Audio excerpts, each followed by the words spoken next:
hier insisté pour que l'on parle du don du sang. Oui, Vous êtes allé hier donner votre sang. Oui, tout à fait.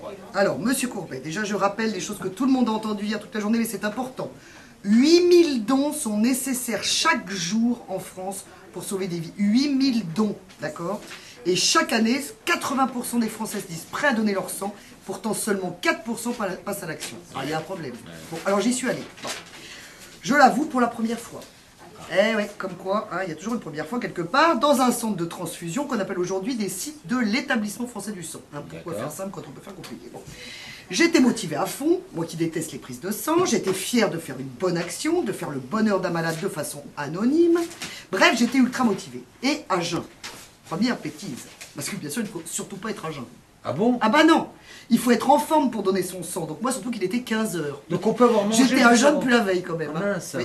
Alors moi, j'étais à moitié en train de défaillir. Donc très gentiment, les infirmières tout de suite m'ont donné jus de pomme, madeleine, compote, etc. Tout ça déjà, c'était très bien. Alors première réaction, Monsieur Courbet, il y a surtout des filles qui donnent leur sang.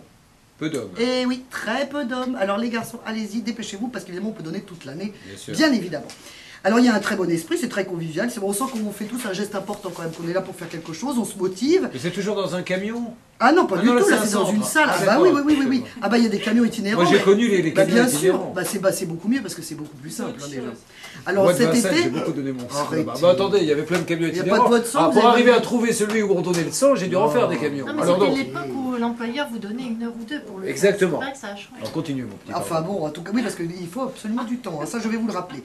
En tout cas, pour une fois, ce n'est pas une salle d'attente ordinaire, voyez. Non mais vous allez arrêter de rigoler avec votre histoire de bois de Boulogne. Arrêtez, mais oui, je vous connais, vous allez ricaner, vous allez penser complètement autre chose. Mais non, vous êtes dans vos fantasmes là, bon. Alors regardez-moi tel que je suis. Oui. Bref, qu'est-ce que je vous disais? Oui, donc ce n'est pas une salle d'attente ordinaire. C'est beaucoup plus gai que d'habitude, beaucoup plus amusant. C'est vrai qu'on parle beaucoup entre nous.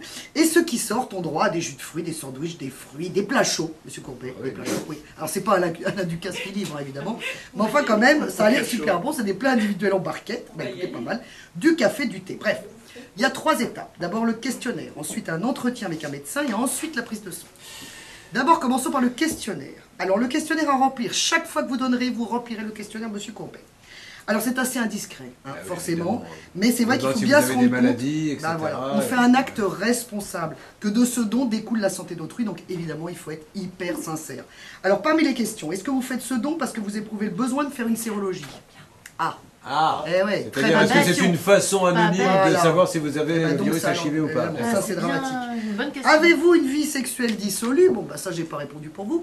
Avez-vous eu récemment des rapports non protégés? Oui, enfin, moi, j'y étais, j'ai dit oui, elles sont toutes là. Arrêtez. Donc, il y avait une queue, vous pouvez leur demander, tout se passe bien.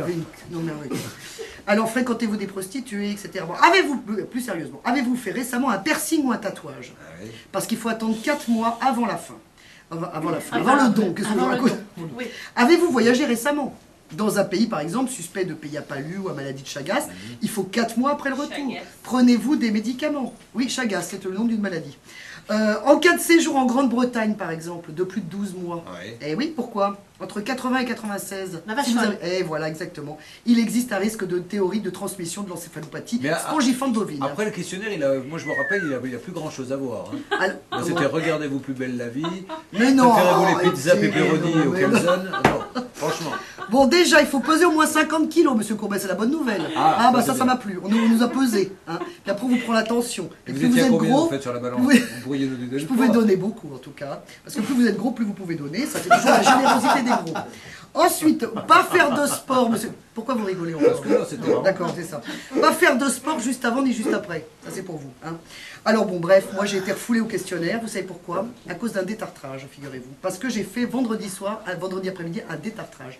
Et il faut attendre 7 jours après une intervention bucco-dentaire. J'étais vexé comme un pou, je peux vous le dire.